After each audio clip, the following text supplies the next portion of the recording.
এলাকার উন্নয়ন এবং সাধারণ মানুষের দাবি মেনে কংক্রিটের রাস্তা কাজের সূচনা করলেন ইটাহারের বিধায়ক মোশাররফ হোসেন। এদিন ইটাহার থানা কাপাসিয়া অঞ্চলে চূড়ামোড় নতুন বাজার থেকে রামনগর গ্রাম পর্যন্ত প্রায় ৩ কিলোমিটার রাস্তা উত্তরবঙ্গ উন্নয়ন পর্ষদ দপ্তরের প্রায় ২,৫৮,০০,০০০ টাকা ব্যয়ে পেভার ব্লক রাস্তা কাজের সূচনা করা হয়।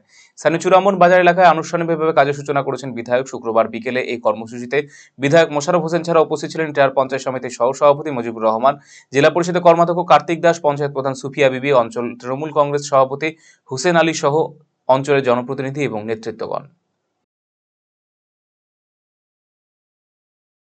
এই কাপাসিয়া অঞ্চলের চূড়ামোড় নতুন বাজার থেকে রামনগর মোড় পর্যন্ত এই রাস্তাটা চলাচল অযোগ্য হয়ে পড়েছিল। এলাকার লোকের দাবি ছিল এই রাস্তাটা নতুনভাবে মেরামত করা উত্তরবঙ্গ উন্নয়ন পর্ষদ থেকে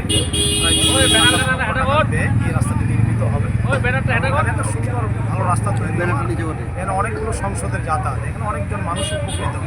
মাননীয় মুখ্যমন্ত্রী মমতা বন্দ্যোপাধ্যায় অনুপ্রেরণায় যেভাবে পথশ্রী রাস্তাশ্রীর একটা যুগান্তকারী পদক্ষেপ প্রকল্প বাংলায় চলছে, তার সাথে সাথে উত্তরবঙ্গ উন্নয়ন দপ্তর থেকে আমি বিধায়ক হিসাবে বলেছিলাম এই রাস্তাটি ভালো আধুনিক মানের রাস্তা তৈরি করার জন্য।